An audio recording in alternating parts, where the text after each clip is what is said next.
Assalamualaikum warahmatullahi wabarakatuh. Perkenalkan, nama saya Silva Sofiatul Huda dengan NIM 119207066. Di sini saya akan memaparkan bagaimana fungsi dan cara penggunaan pada tools Print Details pada Microsoft Excel, juga pengenalan formula dasar yang ada di Microsoft Excel. Baik, langkah pertama yang harus kita lakukan yaitu menyiapkan dokumen yang akan kita cetak. Contohnya di sini saya sudah menyiapkan dokumen nilai harian siswa di SMP Nusa Bangsa. Di sini terdapat 40 siswa dengan nilai mata pelajaran PAI, PKN, Bahasa Indonesia, Bahasa Inggris, Matematika, Biologi, Fisika. Ini hanya sebagai contoh saja, kalian bisa menggunakan dokumen apa saja. Baik, kita langsung saja yang pertama, yaitu saya akan membahas fungsi dari Print Details. Print Details digunakan ketika akan mencetak kolom atau baris, atau bisa kita sebut dengan judul secara berulang atau secara otomatis pada setiap halaman dokumen Excel jika jumlah halamannya banyak. Tools Print Details berada di menu tab Page Layout. Ini menu tab Page Layout, kita bisa klik. Berada pada grup Page Setup ini berada pada paling kanan. Kita bisa lihat di sini ada Print Details.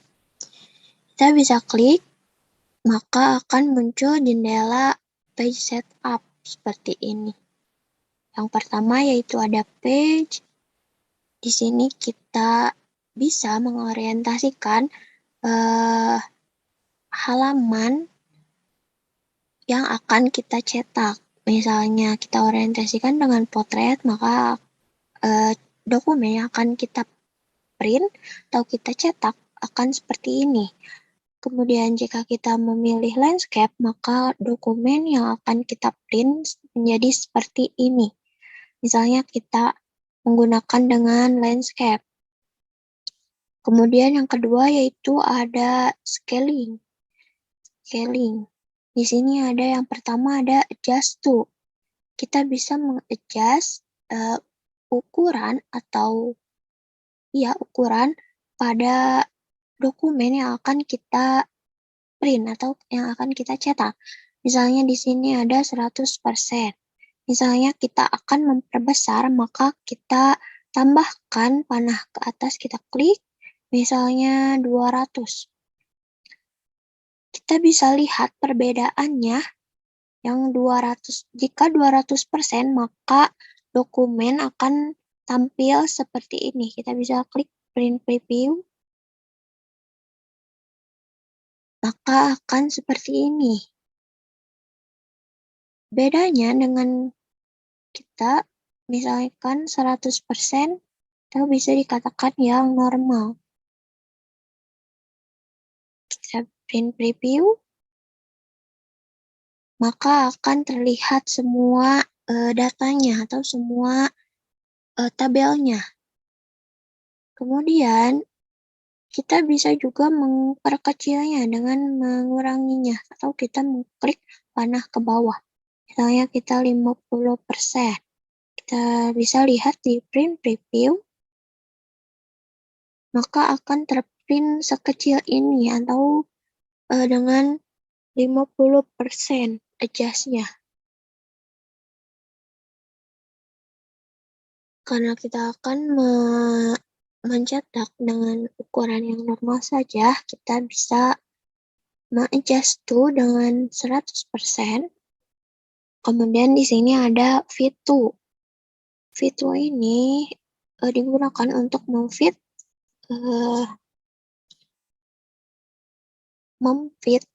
dokumen yang akan kita cetak. Misalnya kita pilih halaman kedua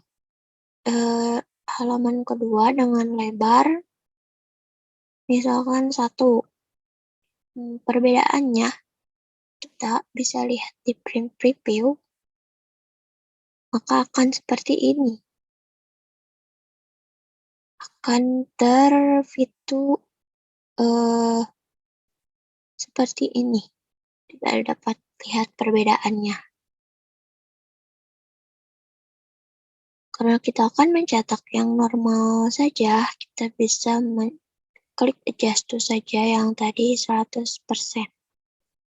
Kemudian setelah itu kita dapat mengubah ukuran kertas di sini. Kita bisa menggunakan surat, ukuran surat, kemudian tabloid, legal, statement, eksekutif, dan masih banyak lagi. Misalkan kita bisa akan menggunakan A4 saja. Kemudian di sini ada kualitas printnya, kita bisa mengubahnya. Kemudian di sini first page number itu otomatis yang terprint akan halaman pertama. Kemudian yang kedua ada margin. Seperti pada umumnya margin seperti pada Word, di Excel pun ada margins. Yang pertama yaitu ada top atau margin yang di atas, yang ini. Kemudian bottom yang di bawah, yang ini. Kemudian left yang di sebelah kiri. Kemudian right di sebelah kanan. Namun di Excel terdapat juga header dan footer. Header dan footer itu berada di sini. Yang paling atas header, yang paling bawah footer. Misalnya kita menggunakan margin, semua margin atas, bawah, kiri, kanan 1,5 dan headernya 0,8. Kemudian di sini ada center on page. Kita bisa mengubah tengah atau halaman, center halaman yang akan kita cetak. Misalnya di sini ada horizontally, kita bisa checklist.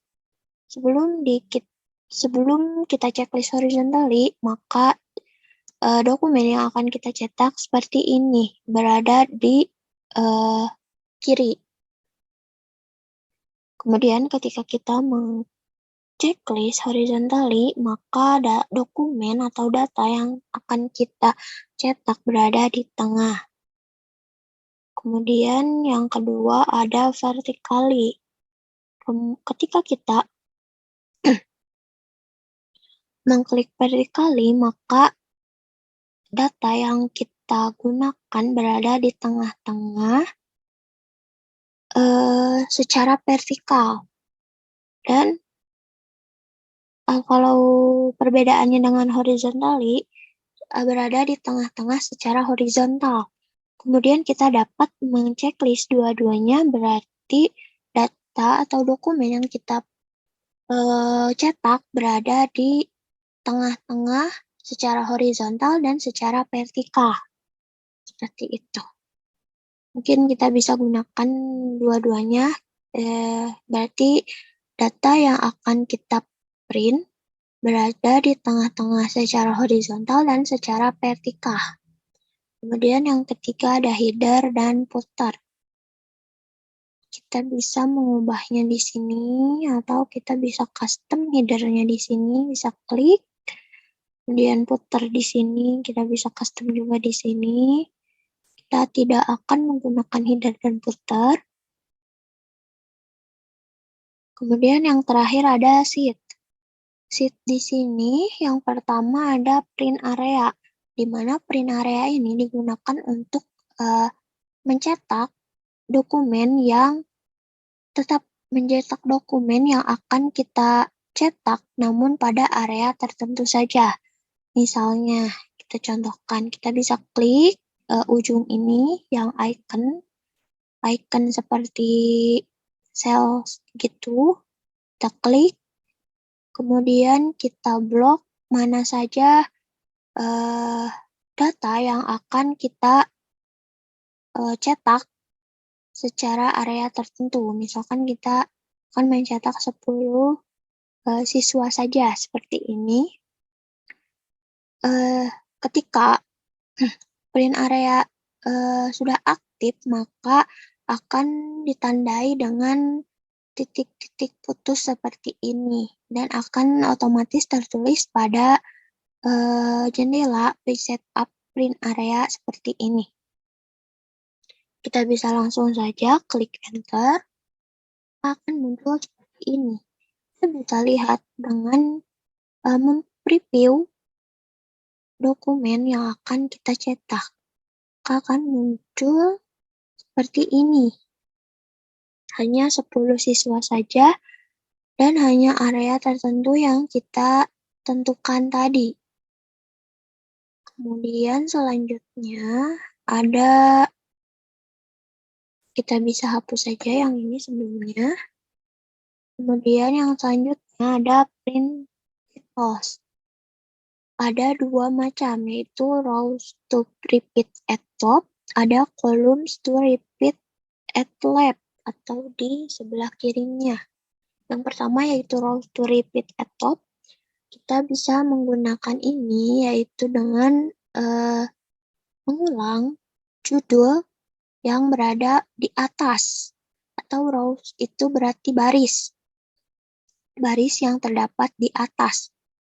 Maka kita bisa mengklik ini, kita langsung mengklik judulnya yang ini, maka akan muncul titik-titik putus seperti ini. Kita langsung saja enter. Kemudian kita bisa print preview untuk melihat perbedaannya. Kemudian di sini halaman pertama ada 31 siswa. Dan halaman keduanya sisanya. Namun sudah dilengkapi dengan judul yang kita berikan tadi. Apa perbedaannya jika kita tidak menggunakan print titles? Kita bisa lihat perbedaannya. Hapus, preview, maka dokumen yang akan kita cetak tanpa dengan menggunakan tools print titles akan seperti ini. Tidak ada judul baris yang pertama seperti tadi. Yang ininya tidak ada. Kemudian yang selanjutnya ada columns to repeat at left, atau kolom pengulangan kolom yang berada di kiri. Untuk yang kolom to repeat at left ini kita bisa menggunakannya jika judul yang kita gunakannya berada di sebelah kiri. Karena data yang saya gunakan berada di atas, maka tidak bisa atau tidak terlihat perbedaannya untuk menggunakan columns to repeat at left ini. Kita langsung saja ke yang selanjutnya, itu ada print. Di sini ada grid lines, di mana ketika kita men-checklist grid lines ini, maka grid atau garis kotak-kotaknya akan muncul atau akan tercetak seperti tampilan pada Excel ini. Kita bisa lihat di print preview. Nah, seperti ini. Jadi ada grid lines-nya, ada kotak, nggak ada garis kotak yang akan terlihatnya. Yang selanjutnya yaitu black and white. Ketika kita mengklik black and white, maka di sini kan ada yang berwarna. Ketika kita mengklik black and white, maka previewnya akan menjadi seperti ini, tidak ada yang berwarna. Kemudian yang selanjutnya, draft quality, rows and column hiding. Kalian bisa klik sesuai yang kita butuhkan atau yang kita inginkan. Kemudian yang selanjutnya yaitu ada page order, di mana yang down dan over kita bisa menentukan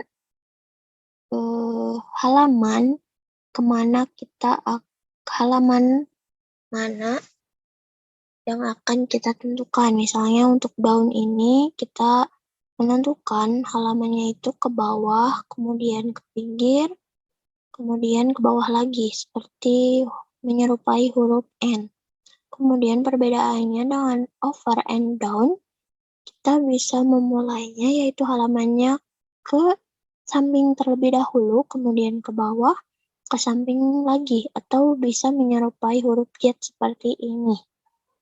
Misalkan kita gunakan yang down over saja.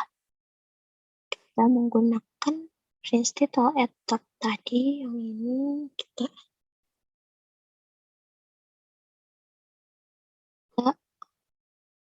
bisa langsung print preview.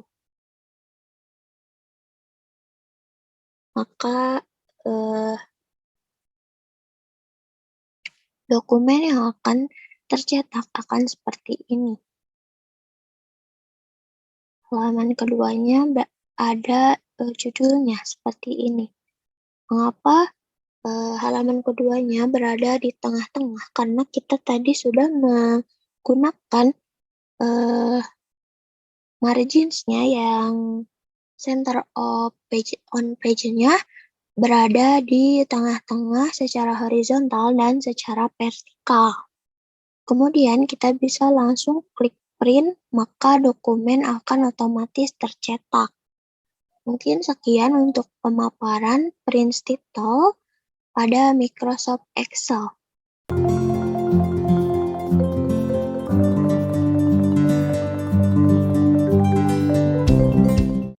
Baik, yang selanjutnya yaitu pengenalan formula dasar pada Microsoft Excel.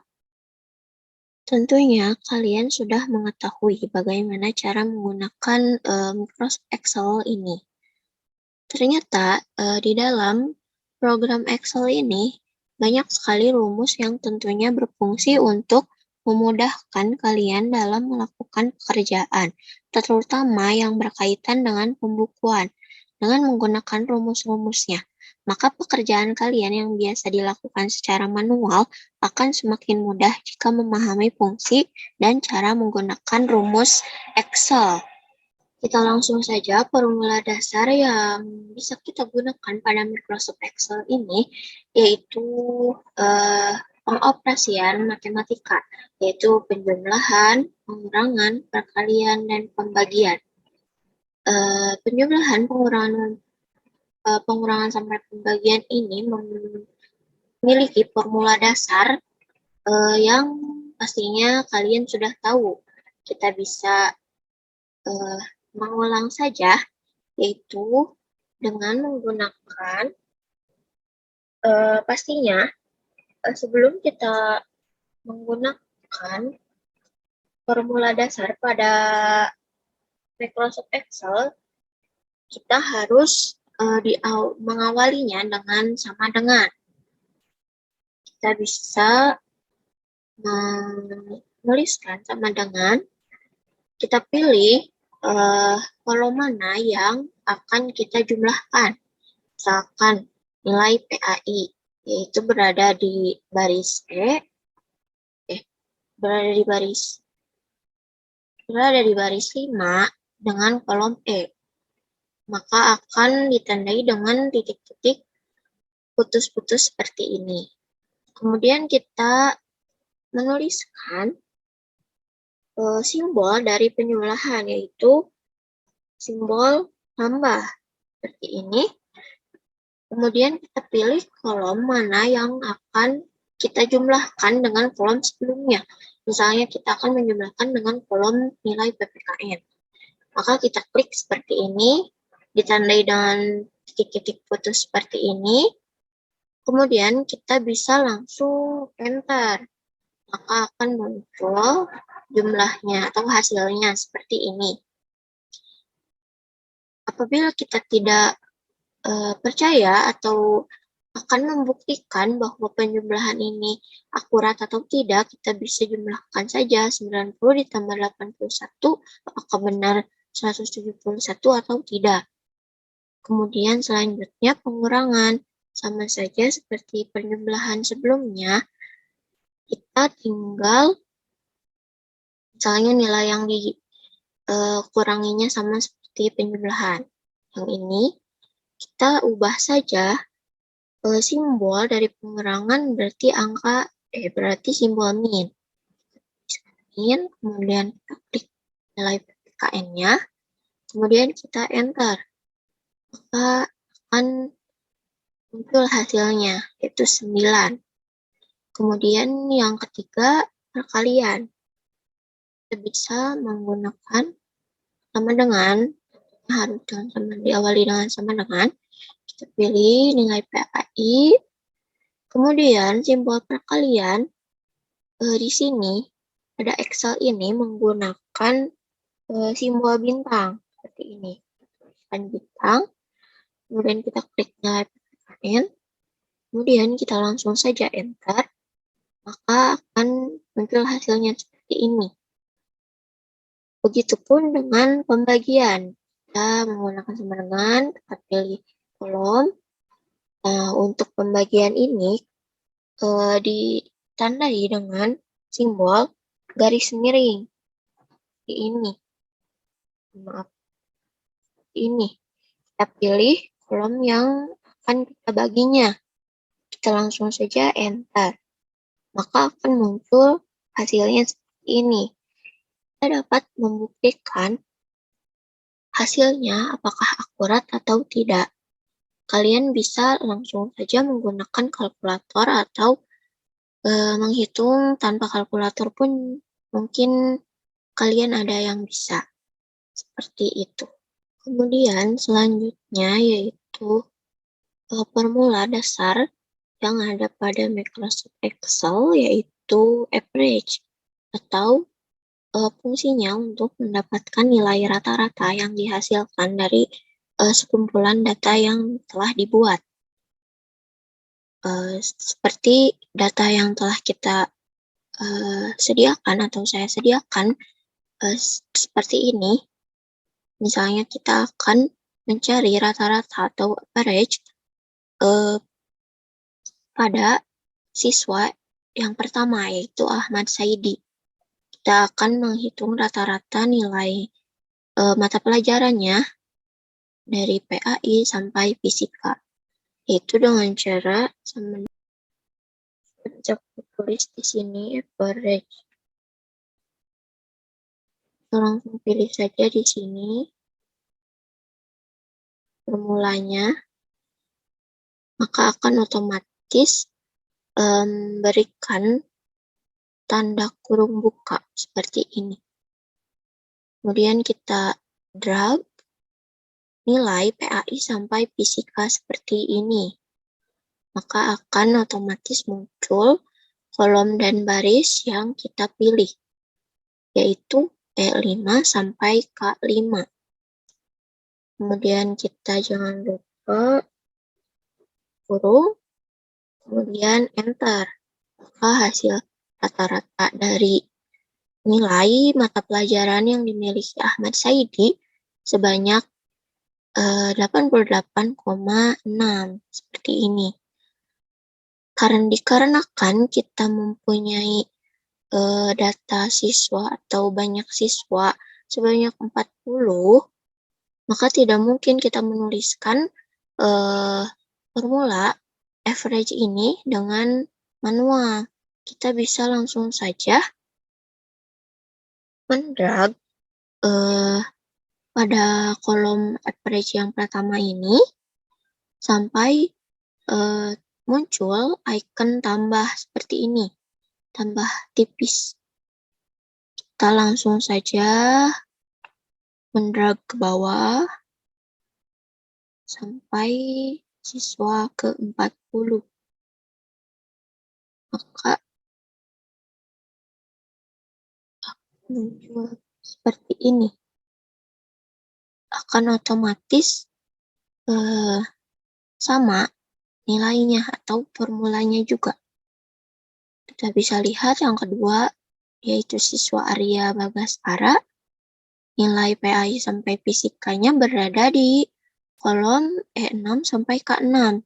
Maka akan otomatis tertulis pada formula dasar, formula barnya seperti ini. Dan hasilnya pun berbeda. Seperti ini. Untuk memudahkan kita dalam mencari nilai rata-rata. Kemudian itu untuk mencari nilai rata-rata nilai mata pelajaran pada setiap siswa. Kemudian kita akan mencari nilai rata-rata pada nilai mata pelajaran pada masing-masing nilai mata pelajaran. Misalnya yang pertama yaitu nilai PAI. Kita bisa langsung sama seperti tadi, caranya sama dengan kemudian average, kita bisa klik. Kemudian kita drag nilai PAI dari atas sampai bawah seperti ini. Ya, kemudian jangan lupa kita tuliskan kurung seperti ini. Kemudian kita enter. Maka hasilnya akan muncul seperti ini. Kita bisa drag ke pinggir seperti cara yang tadi.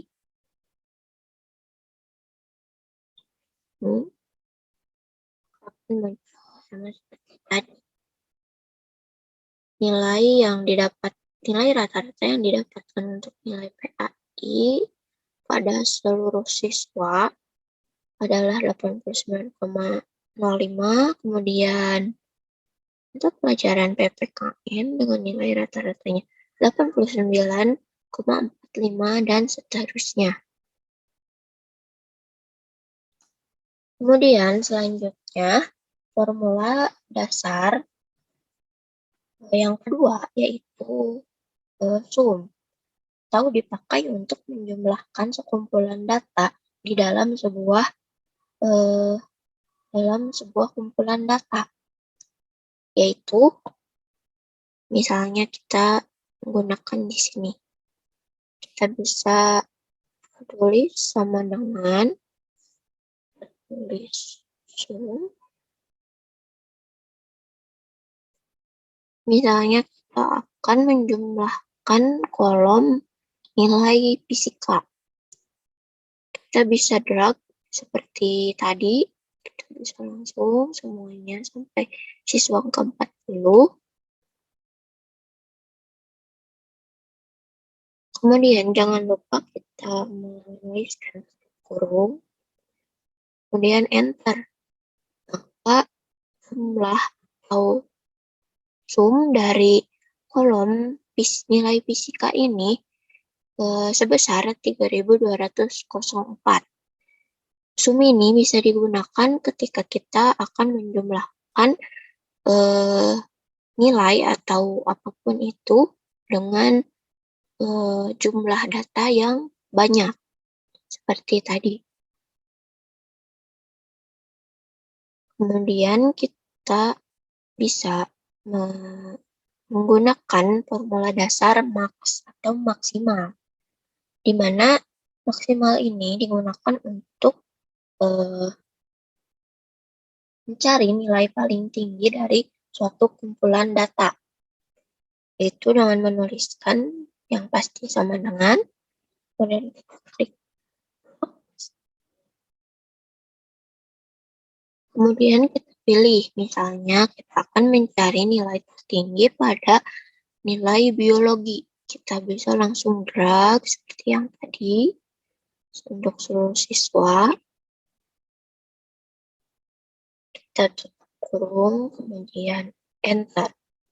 Maka nilai tertinggi yang ada pada kolom nilai biologi ini adalah 94. Kita bisa mencari secara manual apabila ingin membuktikannya. Kemudian, formula yang selanjutnya adalah minimal, yaitu kebalikan dari maksimal, di mana Minimal ini digunakan untuk mencari nilai terendah di dalam sekumpulan data. Kita bisa langsung saja menuliskan sama dengan min, kemudian kurung buka, kita pilih kolom nilai biologi seperti maksimal tadi.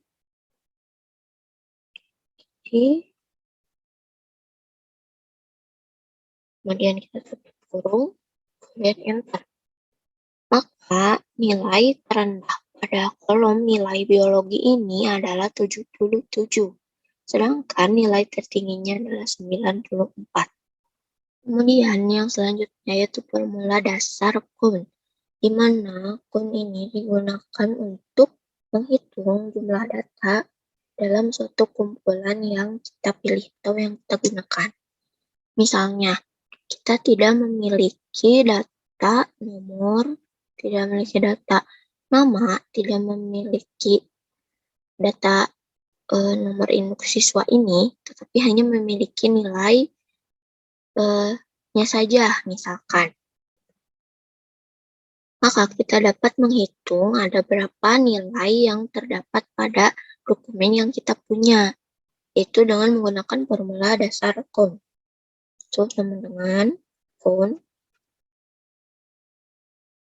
misalnya kita menggunakan kolom nilai matematika. Kita drag semuanya. Kemudian kita tutup kurung. Maka banyaknya nilai matematika yang ada pada dokumen kita ini adalah 40. Di mana ketika kita memiliki data nama dan nomor tersebut ada 40 siswa. Maka kun ini dapat menghitung data yang kita miliki, namun hanya yang numerik saja, tidak untuk dengan selain numerik. Selanjutnya kita akan menggunakan formula dasar if, atau if ini di mana rumus tersebut digunakan jika data yang akan dimasukkan memiliki suatu kondisi tertentu. Misalnya, kita akan mencari mengisi keterangan kolom keterangan ini dengan menuliskan lulus atau tidak lulus. Maka kita dapat menggunakan formula dasar if, yaitu dengan cara sama dengan if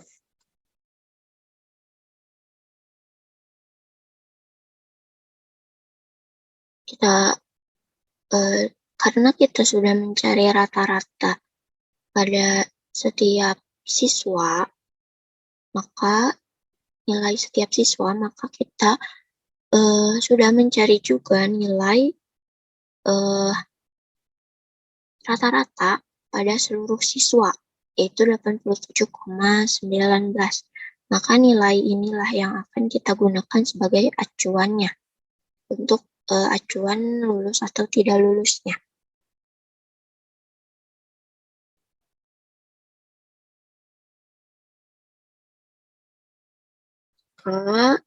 If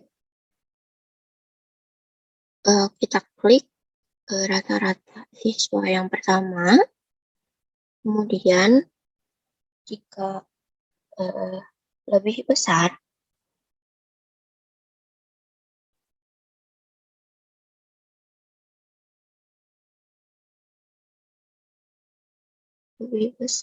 daripada ini,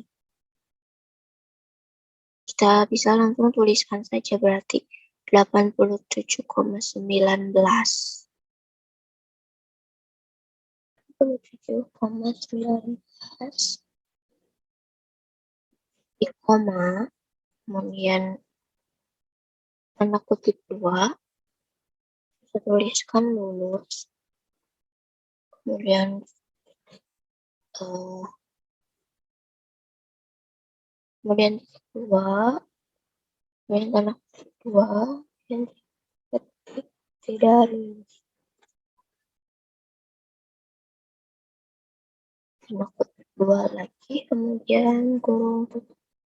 Kita coba enter, maka nilai siswa pertama yaitu memiliki nilai rata-rata 88,6, sedangkan acuannya adalah 87,9, maka nilai siswa pertama ini lebih besar daripada nilai acuan ini, maka dikatakan lulus. Kita bisa langsung drag saja dengan cara seperti tadi untuk seluruh siswa.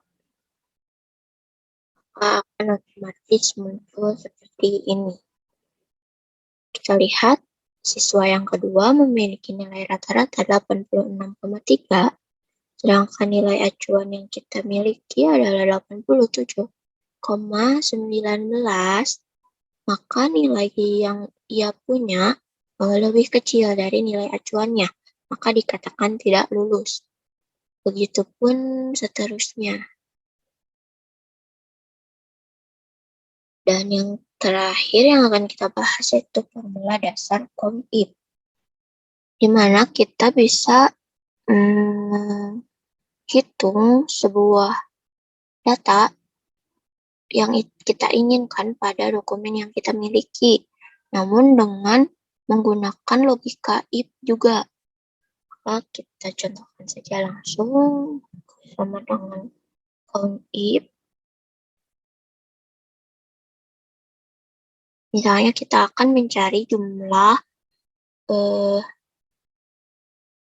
laki-laki dan perempuan yang ada pada data ini. Misalnya laki-laki berapa, perempuan berapa. Kita bisa menggunakan ini. Kita bisa create, kemudian drag pada kolom jenis kelamin. Kemudian titik koma, kemudian tanda kutip. Kita yang pertama akan mencari jumlah laki-laki pada data yang kita punya ini ada berapa banyak laki-laki. Kita tulis L, kemudian 2 lagi, kita tutup kurung, kemudian enter. Maka siswa laki-laki pada data yang kita miliki ini terdapat 24. Kemudian kita akan mencari banyak perempuan pada data yang kita miliki ini. Caranya sama seperti tadi, yaitu if. Kita drag kolom jenis kelaminnya.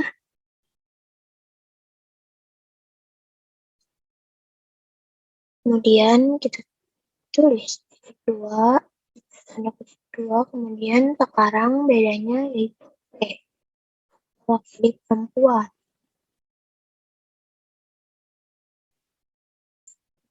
Kurung, kita enter. Maka jumlah perempuan pada data di sini adalah sebanyak 16. Maka kita bisa buktikan jumlah seluruh siswa yang kita miliki. Kan tadi ada 40 siswa. Maka dengan jumlah 24 siswa laki-laki dan 16 siswa perempuan. Mungkin kita bisa menggunakan formula dasar yang lainnya juga pada menu tab formulas ini. Kita bisa klik, kemudian kita bisa mengklik auto sum ini, kita bisa mengklik more function. Di sini ada banyak sekali, kita bisa menggunakannya dengan langsung. Mungkin cukup sekian penjelasan fungsi dan cara penggunaan tool Prince Detail dan juga penggunaan formula dasar pada Microsoft Excel. Mohon maaf apabila terdapat kekurangan. Terima kasih. Wassalamualaikum warahmatullahi wabarakatuh.